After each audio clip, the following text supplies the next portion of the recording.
Welcome to everyday cooking. இன்றைக்கி நம்ம சூப்பராக 10 நிமிஷத்தில் கேக் செய்ய போகிறோம். இது பேக்டு கேக் இல்லை, ஸ்டீம்டு கேக், அதாவது ஆவியில் வேக வைக்கிற கேக். அதனால் இது யார் வேணாலும் ஈஸியாக செஞ்சிடலாம்.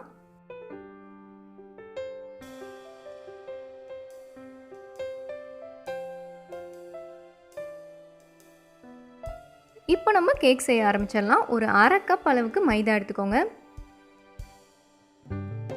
இதில் 2 டேபிள் ஸ்பூன் கார்ன்ஃப்ளவர் சேர்த்துக்கலாம். மாவை நம்ம ஒரு தடவை சளிச்சு எடுத்துக்க போகிறோம், அப்போ தான் அது லூஸ் ஆகும். இதோட ஒரு பெரிய பிஞ்ச் உப்பு சேர்த்துக்கோங்க. இதோட 1 டீஸ்பூன் பேக்கிங் பவுடரும் சேர்த்து இது ஒரு தடவை நல்லா சளிச்சு எடுத்துக்கோங்க.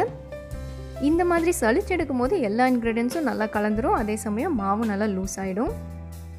அடுத்ததாக ஒரு பாத்திரத்தில் ஒரு முட்டையை உடச்சி ஊற்றுங்க. இப்போது முட்டையை நல்லா அடிச்சுக்கலாம். முட்டை நல்லா அடிப்பட்டதும் ஒரு 1/4 கப் அளவுக்கு சர்க்கரை சேர்த்து நல்லா மறுபடியும் அடிங்க.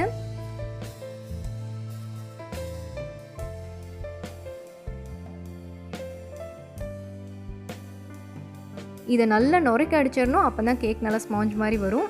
இதோட ஒரு 1/4 கப் காய்ச்சி ஆற வச்ச பால், ஒரு பெரிய ஸ்பூன் எண்ணெய், ஒரு சின்ன ஸ்பூன் வெனிலா எசன்ஸ், இது எல்லாத்தையும் இப்போ நல்லா கலந்து விட்டுடலாம்.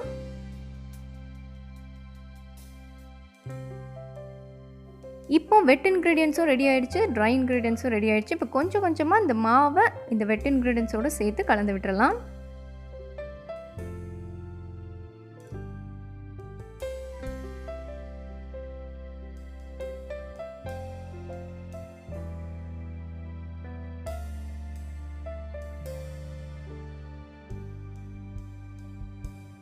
எல்லா மாவையும் சேர்த்து கலந்து விட்டுட்டிங்கன்னா ஃபைனலாக உங்களோட மாவு இந்த மாதிரி இருக்கும்.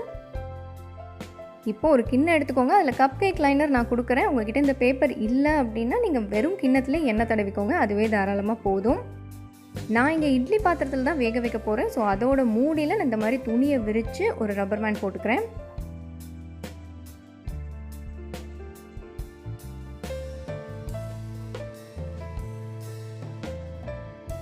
ஸோ நம்மளோட மூடி ரெடியாக இருக்குது. அடுத்ததாக கிண்ணத்தில் பேட்டரை ஊற்றி ரெடி பண்ணிடலாம்.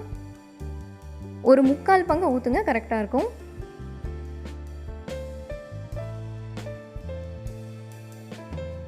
நான் இங்கே இட்லி பாத்திரத்தில் தண்ணி ஊற்றி ரெடியாக வச்சுருக்கேன். இட்லி தட்டையும் வச்சாச்சு. கிண்ணத்தெல்லாம் இந்த மாதிரி அரேஞ்ச் பண்ணிக்கோங்க. இதை நம்ம இப்போ ஒரு 10லேருந்து 15 நிமிஷம் ஆவியில் வேக விட போகிறோம். இதோ நம்மளோட சூப்பர் ஸ்பாஞ்சி கேக் ரெடி. வெளியெடுத்துடலாம்.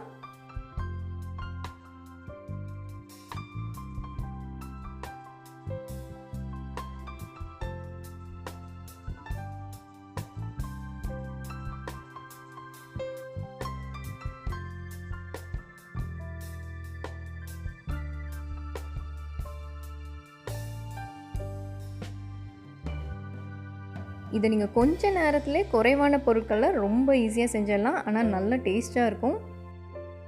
இதுக்கு மேலே கேக்கை டெக்கரேட் பண்ணுறது உங்கள் இஷ்டம் தான். உங்களுக்கு ஏதாவது பண்ணணும்னு தோணுச்சுன்னா பண்ணிக்கோங்க.